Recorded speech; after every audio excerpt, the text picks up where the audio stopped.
Welcome to Season 4 of the Knack for Business podcast. Question of the audience. How do you stop being invisible and use your voice to actually bring in more clients? That's exactly what Hector will unpack, how podcasting helps business owners build authority, create authentic connections, and keep their pipeline full. If you've been wondering how to stand out in a crowded market, tune in as Hector shares the strategies that turn your story into sales. Our guest today is Hector Santistaban from Amplify, founder and CEO of Amplify Media. He's started this business and it's a podcast production company. He launched 9 years ago to help business owners turn their expertise into growth. A self-described nerdy, not quite jacked single dad, Hector has jumped into live streaming back in 2015 and has helped voices stand out ever since. Hector, it's an absolute pleasure having you here today.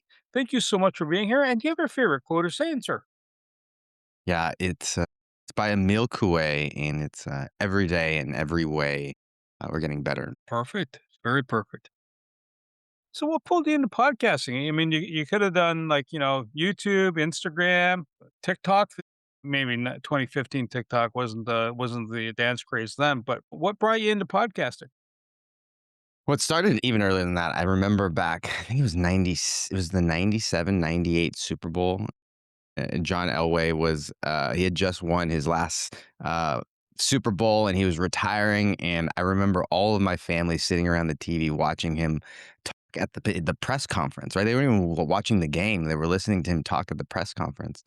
And people were glued to the screen. And that stuck out to me. And at that moment, I was like, oh, I want to be a football player. Like, little did I know I'd turn up and be like 5'6", and, I'd try and get to 170 pounds as much as I can eat. And so that wasn't, that wasn't in the cards for me as much as I tried. But as I sort of reflected on it and I went to school and got a marketing degree and, went down my path of, entrepreneurship and like all these sort of things, I realized that what I really saw was that he had a platform, that because he played this sport, people listened to him, that he had this authority, he had this expertise, and people were listening to him about leadership, and they were listening to him about resilience, and they were almost asking questions about life that from this quarterback, and that for me really stood out, and that was almost, I guess it was almost 30 years ago. And so fast forward to 2015, I was getting out of the sales world and I was about to have my first child, and I was spending 60, 70 hours a week at the office. And I knew that wasn't going to be conducive to the lifestyle and being the parent that I wanted to be. And so I started reading all these books and started going into, looking at all these options, and blogging was sort of this thing, and Instagram had just came out, and Facebook, it was actually right when Facebook allowed Facebook Live. They just launched their first, that first feature for the first time.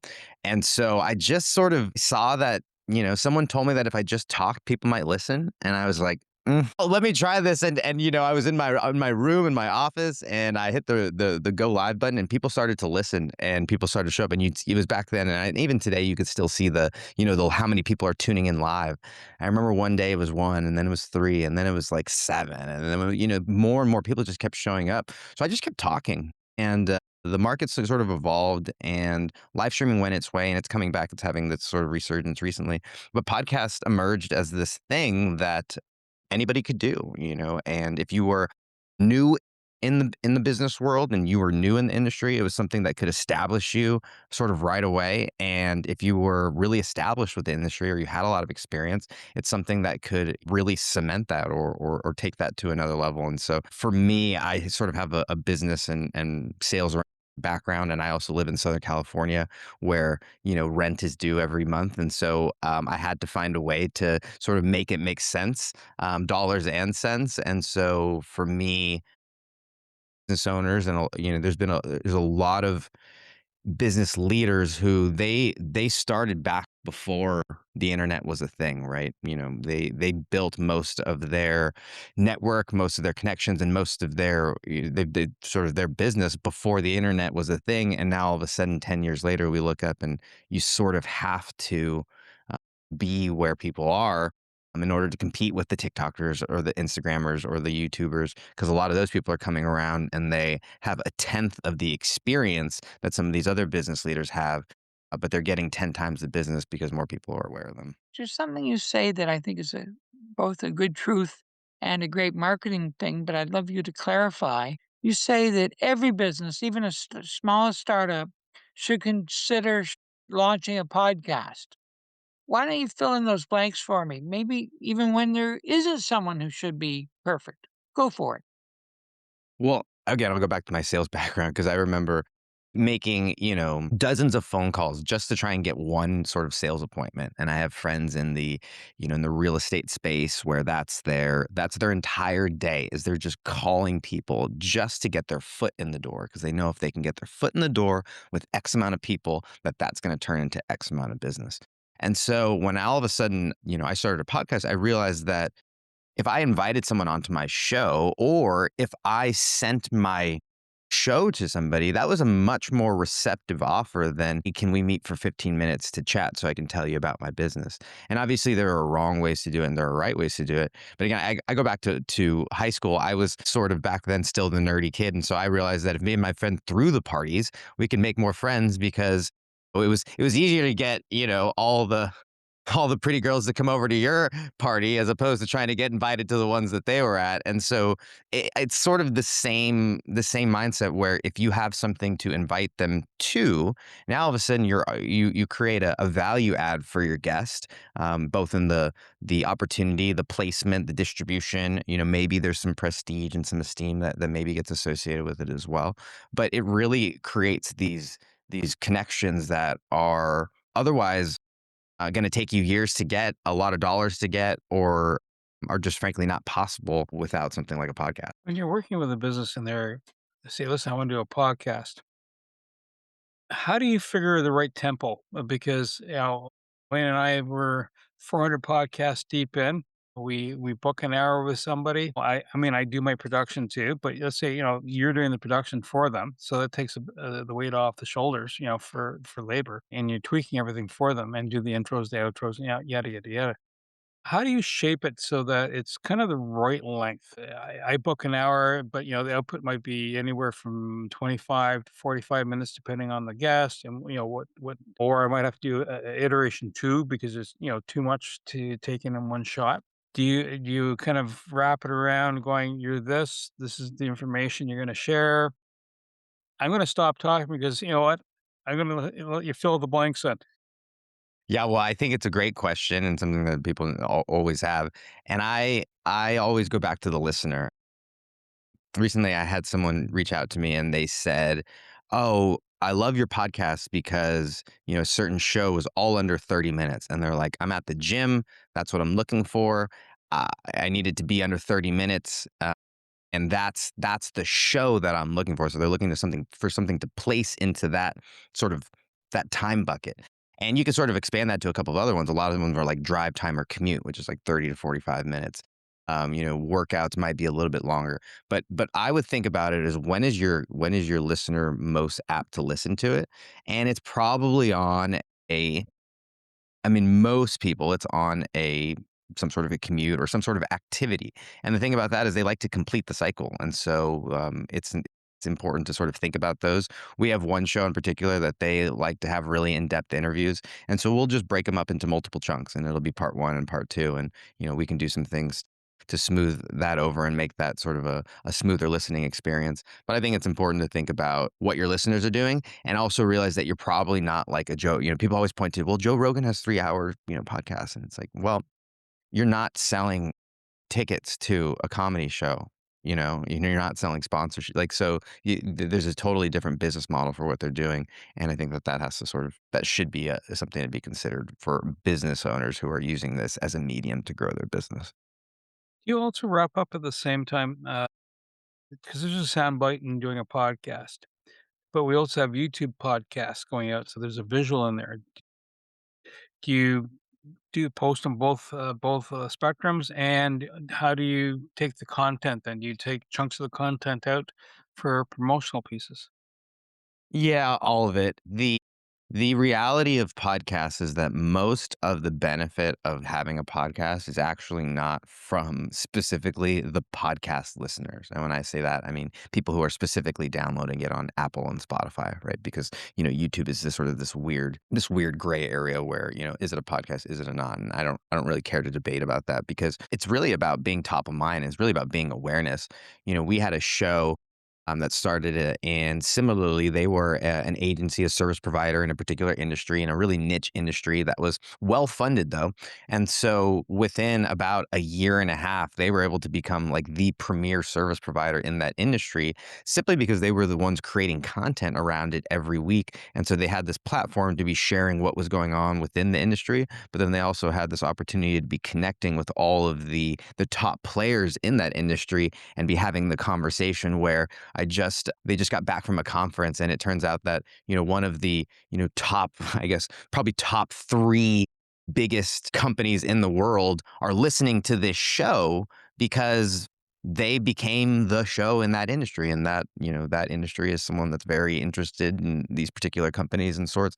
And so in a very small matter of time, were they able to do that? And also, so it's not about necessarily the number of it, but those people are not necessarily just finding it through Apple and Spotify. They're seeing it on LinkedIn. They're catching a clip here. Maybe they're seeing, maybe if your industry or your niche is on, TikTok or Instagram, or that's where they're looking for your type of content. Those places are all great places to find them and do just as great of a job in terms of staying top of mind and building that trust really with your client. That if you're in an industry that trust takes time, it's oftentimes just as good as having a 15-minute phone call with them to check in and see how their family's doing and all that sort of stuff that you used to have to do before the internet and social media provide these opportunities. And so just focusing on the listeners is sort of a myopic. Yeah, it's not a great metric to show the actual impact or reach. It's hard, and people are trying to do it, but no one's really done a great job of it yet.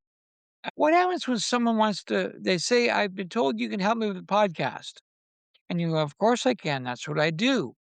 And 3 sentences in that he or she, I'm afraid it's usually he in this case, doesn't have a clear understanding of what the benefits might be. And he has this feeling that if he does 5 podcasts, he's going to be Joe Rogan. How do you ground him? And when do you do it, if at all? Yeah, it's a great point. And I would imagine that a lot of, we do have a lot of guys and women who come to us, but there's something to the esteem that comes with having a podcast. And I would liken it to the same sort of esteem that maybe 10 years ago was around writing a book.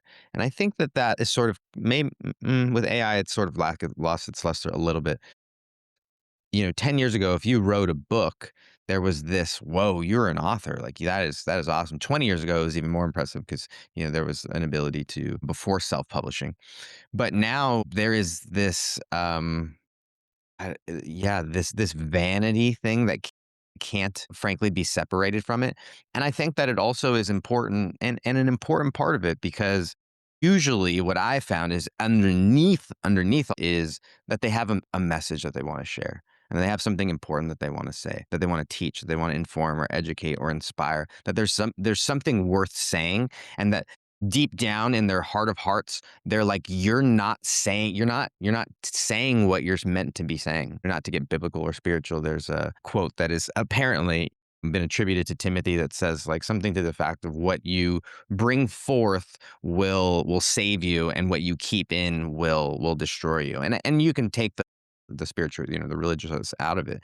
Things that we share, if there's all this experience, all this knowledge, decades of wisdom that's been accrued, I can't imagine how much of that has just been lost because someone didn't share it. Didn't maybe they did share it in a conversation with somebody, but then it was lost after that conversation, or maybe it was passed down to that. What's beautiful about podcasts is you have sort of this living record of these sort of things that really can ultimately be a legacy that people leave on, far past themselves. And so we try and find like what is really underneath this vanity, because underneath that is usually something that's more purposeful, we'll say. Something that I think is interesting that is still unfolding. if you're a certain age, let's say 50 or above, you were trained by broadcasting. And then this podcasting community came along. It was basically narrowcasting, so that you knew exactly that your guest was left-handed, red-haired. His left foot was bigger than his right foot, and only wore. Yeah. How do you help craft the podcaster to find his or her audience that is his or her audience, if at all? One of the things that we have a three-part system when we're sort of helping people to discover like what's the premise of their show, right? And I think that this is really what we help them define is what's their perspective, right? Usually it's sort of um what is what's unique about them, right? What is their unique experience, or maybe they have a unique skill set, or usually it's that they have a unique personality. I think, you talk about broadcasting. One of the things that they did really well was they really had people lean into their characters, and you would talk to some of these people who worked in it, and they would have tidbits of that character in them, but their on-air persona was different than or was a little different than their regular person or the regular personality. And I think that in a similar way, business leaders can lean into that. We have one show that is in a very dry, boring niche. And some of the times our editors are like, we don't even know what they're talking about here because some of it's so in depth and technical. And we find that one of the hosts, one of the leaders of that company, he's tell him to do it. He's very funny. He's prickly. He's sassy. He's sarcastic. He sort of plays up that character because it sort of brings some comic relief to the otherwise sort of dry, nature of it. And so I think the challenge really is taking these people who have been, career business executives, and then to your point, turning them into broadcast, what were otherwise broadcasters, and giving them media training or making them comfortable on the mic is its own journey in and of itself. So once they've got over the hurdle of doing that, that is something that usually we find it takes about 50 episodes to kind of get their bearings. Loosen them up. So this kind of then speaks like someone says, listen, I want to do a show, I want to do a podcast. Maybe 10 start out with. And much like we've talked to people that have done books in the past that help you write a book, etc. There's a whole so the persona you speak of it comes into play. The book cover comes into play. So there's artwork that gets spun into this. There's also the soundbite in the background. A little jingle. There's a certain insurance companies or certain hamburger joints. You hear that, you know exactly tag that's where I'm going for my burger, even though it may not be good for you. Do you build that out around them too? Do you build out the artwork, the look, almost like getting coiffed, styled, the stage? Yeah, and it is. Yes, we do it, and we've had to build out and layer on, the vertical integration. We started out, thankfully, as a podcast promotion company and sort of backed our way into doing all of the production and show development as well.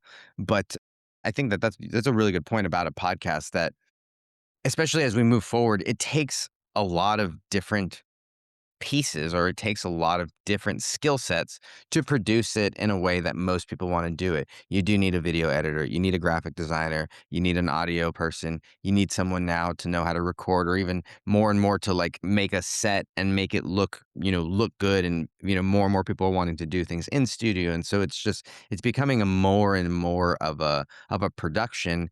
And I think that people should also understand that reality too, because that's really hard to do alone, which used to be always the draw, is that you could do the podcast sort of by yourself. And I mean, you can, definitely can, but I don't know that I would recommend that necessarily. It might take more than 50 shows. Sorry, Well, experience. some industries may be more easy led into this, and maybe some less so. Do you have any industries that are better at using podcasts, or it's a more natural fit to do a podcast than others? Yeah, we find that podcasts work really well in high trust service based industries. When you think about healthcare, even legal, accounting, consulting, these places where almost the service is commoditized in the sense of who does your accounting or who is your financial advisor. The actual service that they're providing is sort of commoditized. The difference lies in them, in the trust that you have with them, the relationship that you have with them, the alignment that you have with them. And so, if there are industries like that where the only thing that separates you from your competitors is who you are, those are the best. Those are sort of the best industries. Where it gets a little challenging is in low margin, high volume industries where you need to sell a lot of products and you need to sell a lot of units and you need to sell a lot. That becomes tricky because yes, there are ways to do mass advertising via podcasts. The infrastructure is not as easy as hopping on and doing Facebook ads or hopping on and doing a Google or YouTube ad. And so it becomes a lot more time intensive and thus it takes a lot of it takes a lot of work. And then to that point, if you need your show to reach a large audience, that's going to take that's going to take more money. And so to summarize and make it simpler, if you need one out of 100 to do, for your business to do great, and that way you can get 5, 10, 15 new clients, that's going to change your world, then a podcast is going to be great. But if you need 15,000, customers this quarter, perhaps there's a different strategy. I find interesting about the industry is the graveyard of the abandoned podcasts. What's your take on abandoned podcasts and how do you like to help your clients avoid them? And why do you think they're even there?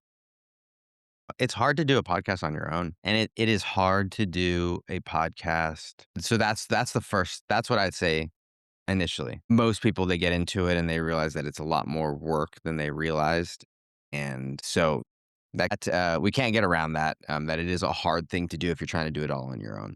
One of the reasons that we have a job is we do everything so that way our clients, all they have to do is come in and talk, and a lot of them, they like talking, they like having conversations, they like connecting with really smart people. And so for them to show up once an hour and to talk with someone really smart, ask them questions, create a business development, create a business relationship that, aids in business development, they can do all that in an hour. And then we can also put it on Apple, Spotify, YouTube, TikTok, Instagram, LinkedIn, get it in all these different places. They're like, wow, that hour was really worth it to me. But if all of a sudden they have to go in and they have to record it and then they have to edit it and they have to turn it into a video and they have to create a graphic and they have to write a summary and they have to put it on all these different places and they have to chop it up. Like if they do all that, it's not worth it to them.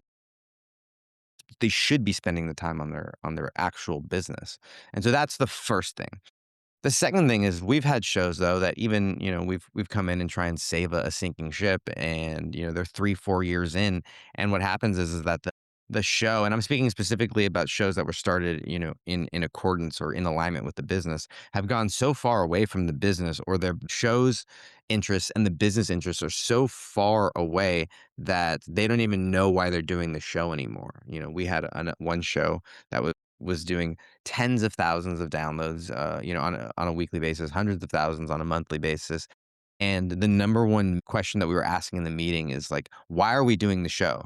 And it was like, well, the business couldn't find the way to fit the show into the business and for a variety of reasons. But that's also really important for businesses to think about on the onset is like, how do we build these things in parallel? So that way it is not like two separate entities and that one entity takes resources and pulls those resources away from another. It should actually be that one entity, you pour resources into one and it actually feeds and drives the other one, in some sort of circuitous or like waterfall like manner.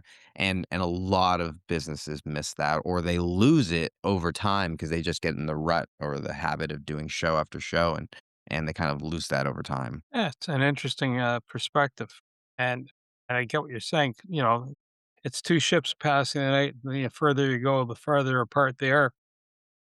In a circumstance where you're having that type of situation, the podcast is strong, it's healthy, it's got a lot of listeners, a lot of engagement. But the business is going, that ain't us anymore. How do you get a feedback loops from either your customer base or your audience base to see, are we tracking? Or not even if we're tracking, is something shifting in the market? Because, hairstyles, for example, have changed over the last 100 years, from what I understand. You know, high and tight to, long flowing from the 60s. Wayne and I are still from that era to, it's a mixed bag to mohawks, depending on the years 2000, right, during the punk rock scene. So things shift around. How do you get a sense, I mean, obviously the strong indicators, either you're increasing audience or it's diminishing. But is there anything else you use, any other tools you use to leverage to go, where are we at? Yeah. Well, I'm glad you brought that up because I remember I'm glad I could do it when I was, grown because I tell my barber that I want a modern mullet. And if I told my mom, growing up that I was ever gonna have a mullet, she would have shaved my head immediately. Uh, that would have not been allowed in her in her house. To answer your question though, one thing that we did with one of our shows that worked really well, and obviously it requires a like you said, an audience that's already there. But if there is an audience there, we like to ask them. And so we had a survey, and we would mention it on every show. At the end, we'd say like, hey, if you'd love to give your feedback, and we had different contests and we had different prizes that we would announce, but we would just go through those responses, and we would say, what are you into? What do you not like? What do you like? What could we add? Who do you want to, basic sort of stuff, and that was very qualitative, is sort of what we were looking for, is qualitative stuff. And we got a lot of great episode topics there. We got a lot of great guest recommendations there, and just direct feedback in their words. And so that's also a really cool way that you can start to identify some super fans and some people who can really become this inner circle of community. Because I think that's the next step, is that once you've established a host to listener connection, can you create a listener to listener connection? And then that starts to grow and build when you're not even there. So, Hector, this is fuel for a whole other podcast or a one sentence answer. Have you ever had someone who started a podcast because they felt called, A, really enjoyed it, B, got really good at it, and got so good at it, they sold their business and became a full time podcaster? That pregnant pause is indicating not many. No, no, only seen it the other way. I've only seen Okay. people sell their business and then start a podcast. That tends to be it tends to be one of those life finding moments. But no, I don't think it is a great business model on its own. It's actually a terrible business model inherent, like in and of itself. To like the media business model specifically via podcasting is terrible. YouTube a little bit better, but even then, I think what people don't realize is that you're looking at these YouTubers, and you're still in the 1% of the 1% of the 1%. Whereas what we're talking about is taking your current business and helping you get 5, 10, 15, 20 more clients this quarter. That I think is sort of, maybe we should pare people's expectations down, that like, no, we don't, our goal is not to make you like Gwen Stefani of the 2025. Like we're not here to make you some celebrity necessarily. It is a byproduct sometimes. We're here to like grow your business. We're here to drive business. If that's why you want to do it, like that's a great reason to start a podcast, not because you want to be famous.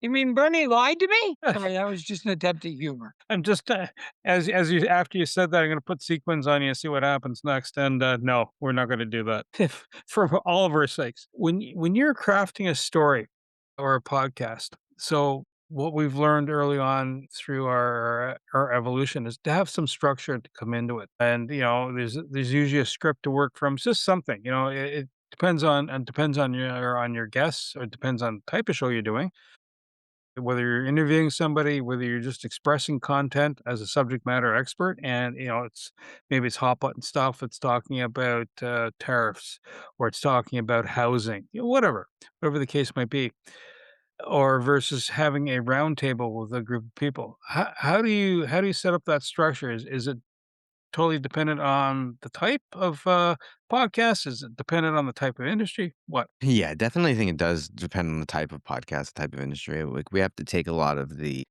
comedy podcasts and a lot of the ones that are the most popular shows are exactly what you said. People sit around a table and they talk nonsense for 3 hours. And that works because that's sort of what people are looking for when they listen to those shows. They're looking to check out. They're looking to just hang out and goof around with their friends, and that's sort of the objective that they're looking to get. Most of the time, when someone is listening to a podcast, at least of what we're talking about, they're looking to get some sort of outcome out of it. They're looking for the resolution to some sort of problem.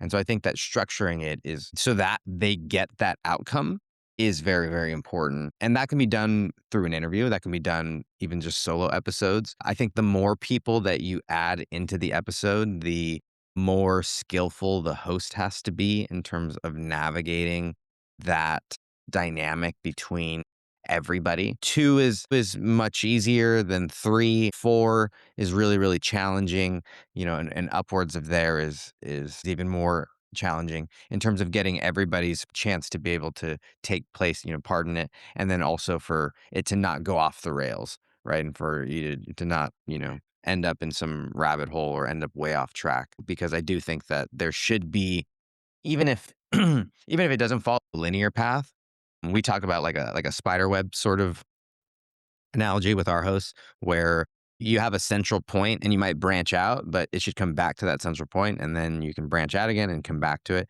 That way, at least the listeners at the end, they feel whole or complete, as opposed to getting to the end of it and sort of feeling rattled and discombobulated, if you will. It almost reminds me of just having there are different talk shows, and the one that is out of BBC out of the UK, right? And it's a Graham Norton show, and I just watch how because he'll have 5 or 6 guests, and they'll roll in. So there's a whole structure point to that. So would you take your role models for, although Graham is doing it he's talking to other stars, etc. Would you use that as a role model for how to manage those type of things as kind of a rule of thumb? So use the live examples that's actually out in the entertainment industry? I mean, for sure. I think one thing that can be brought over more from broadcasting in general is the idea of segments and having some sort of script. I think a lot of podcasters they get away with not having a script and not having a structure because I can just hit record and great. And sure you can, but I think that also puts a ceiling on your show to an extent. And of course, people are going to point to the examples of all the shows that don't, have any structure, and also the audience that they've have and the amount of episodes that they've done. So all of those things have to be taken into consideration. But the more that you can create some sort of repeatable and something that is expected, I think, is what I'm looking for. The Simpsons did a great job with it when in their intro, growing up, I would watch the I would only get to watch the intro because my mom would turn it off before the real episode would come on. But I'd at least get to watch the intro, and the whole episode, the Simpsons intro would be the same, except there would be one little difference in at the end where Bart would write, a different message, or something. There would be one little, what do they call those? They're like a little hoodwink in there, right? That you're looking for. And so that's what we try and create for our shows, the things that are almost consistent with a little bit of difference, right? If you can create some consistency and people can start to expect a similar set of questions, or they can start to expect your similar outro or intro. We had a show that would sign off the same way every time. And so we told them, like, keep doing that, like create that repetitiveness is what people start to look forward to, and now you can start to tap into some of these habitual aspects of listenership. So I do think having more segments in there, having repeatable segments are all really valuable. One off the wall question, a guest. So this is it. When you have a podcast, you can't open your email without 20 people talking about monetization, monetization, monetization. I think sometimes it works and sometimes it doesn't work. Like I watch a political podcast who sells men's underwear, and I don't think that's a fit at all.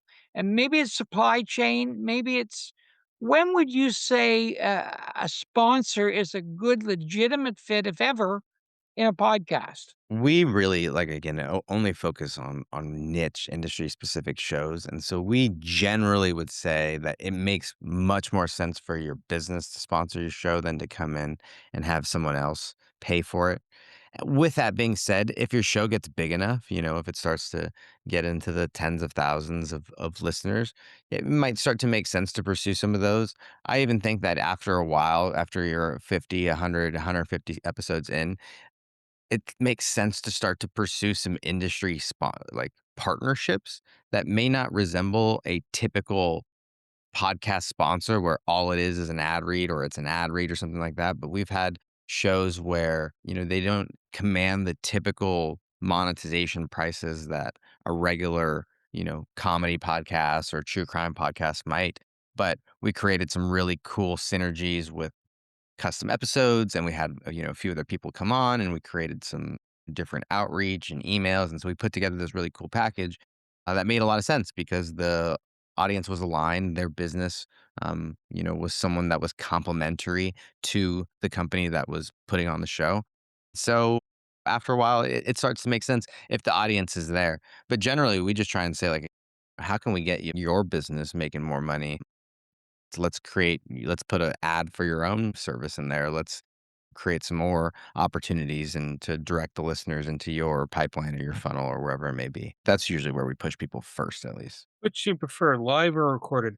I That's a good question. I like live when it's just me because for some reason, if nobody's on the other side, it's really hard for me to think about what to say. But if I know that people are like watching or like I'm on, the red dot is on, and I've just got to talk, like I enjoy that pressure and it gives me an opportunity to talk. So I like the opportunity to live stream solo. And then it is much, I think, much more of a relaxed environment to do interviews recorded. So if someone is reaching out and they're going, listen, I want to start up, I want to get a sense of it. What type of budget should they kind of squirrel away for, or perhaps take out of their marketing funds? Yeah, I mean, the way that I go is the 550 500, 5,000, right? It's like, not the don't start at 5. You can get someone to do it for $50, right? You can get someone to do it for $500 and you can get someone to do it for $5,000. It's like, it's a matter of your, both your time, how much you want to be spending in it and how involved you want to get in it. Because there are a lot of podcast editors. And so you can go on a Fiverr and you can go on and get on an Upwork and you can find someone who's often very competent and very, very capable of doing a lot of the things that are necessary to launch a podcast. Oftentimes, those people, if they're newer, or excuse me, if it's less expensive, they're either newer or you're going to do a lot more of the project management, and then it goes up from there. So we're sort of on the higher end of that, excuse me, in terms of those scales, and because our goal is for them to do none of the project management, they don't do any of the they don't do any of the guesswork. They don't have to find any of the contractors. We have all the graphic artists, we have all the audio design people, we have all the music people and the voiceover artists. So we sort of curate and are more of a concierge. So for people who are, they have more money than time, we're great for them. And for people who have more time than money, there are plenty of people who are willing to do a lot of the bits and pieces that need to get done. Would you also, and it just popped in my head as you're describing this. Would you like would studios, because you're out in California, studios reach out to you and then run a podcast as part of their marketing campaign where the star is talking and whether you're just, hosting it and they're the centerpiece? We don't produce a lot of those shows that they would be reaching out to. I know they do. I know that podcasts are they are a lot of the marketing, not even just budget, but they're a lot of the marketing direction. But where we see a lot of people is a lot of authors will reach out to us. And we see a lot of people who are, they're going on their PR spin. They're trying to make their, build their personal brand. Podcasts are sort of that great in between. But celebrities are definitely doing it. I mean, you see it all the time. It's the most I don't even like to call them powerful because I don't think that's the right word for them. The people who are making the decisions at the top of the government global level are trying to get on podcasts. When people are saying that they don't work, I just, I point to what's happening in the world and go like, these people are trying to get on shows. I'm sure it could help your business in some regard. You have a certain age, Hector. One thing that I find interesting is we've all watched late night television and have found how to cut a sneaker with a knife that also cuts a tomato, or buy this record from K-Tel. How do you keep it from being an infomercial, or is an infomercial its own legitimate product? Or, I don't want your steak knives. How do you play that game? Yeah, I think people are looking to be two things that they're looking for. They're looking to be educated or they're looking to be entertained. And so if you can fill into those buckets, that's what you've got to do. Realizing that if you're selling knives, people don't have to spend 45 minutes listening about knives for them to want to buy knives. They might they might want to listen to, how, the 45 minutes on great, you know, steak, how to cook a steak, right? I don't know, whatever. Like you can go tangential to it, finding things that are around it. And again, I think that like selling knives is probably a really bad example. I did that out of college actually, and so I don't know if I'd start a podcast on how to do that. But in any case, I think that you got to be thinking about the guest, and you also have to realize that they're gonna sniff out any sort of snake oil salesman niche that's there. They're gonna sense any misauthenticity. And so, if you can't be that, then it's going to be really hard to keep someone around for 45 minutes, and then let alone get them to. Hector, if this rang a bell and we wanted to reach out, how would they do it, and who would be the best fit? Well, if you have decided that you want to start a podcast but just don't want to deal with any of the headaches that come along with it, and we're the people, you can go to amplifymedia.com. I spell it funny. I started it, like I said, almost a decade ago when it was fun to misspell things. So it's AMPLAFY media.com. And you can go on there and schedule a free podcast planning session where we'll dive in and you'll have a sort of a recipe for what your podcast will look like. And if you think we're a good fit to do it, great. If not, at least you know, you'll have the blueprint to be successful. Hector, I want to say thank you so much for being on the show today. It's enlightening. It's good to know. I know that both Wayne and I have been in the podcasting space for a while, but it's always good to have insights and see what's out there and how it flows. Well done, by the way. I mean, since 2015, and you're making a living from it. That's outstanding. I also want to say thank you to Wayne Pratt as being a co-host. You, the Knack for Business listeners, if this is like, hey, I need to get a podcast out there, but I don't want to get the training wheels on. I'd rather actually go, hi, here's my steak. Can you please cut it for me because the knives are available?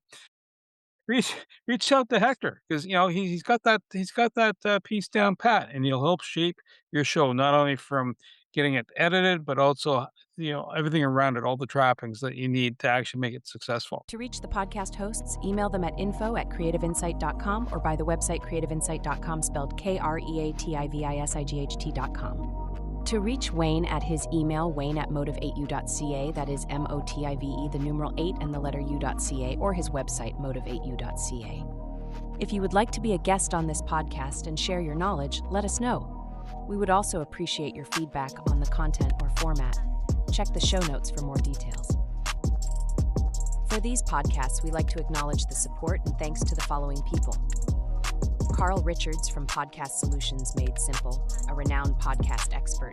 Fred Crouch, who is the Property Wizard podcaster, where Bernie is a co-host. Jovan Strika from At Hive, a co-working space that is more than just a space. Then Melanie Weber, Bernie's invaluable business partner, and Wayne Pratt from Motive8U Inc., who serves as both a coach and co-host of these podcasts. Disclaimer.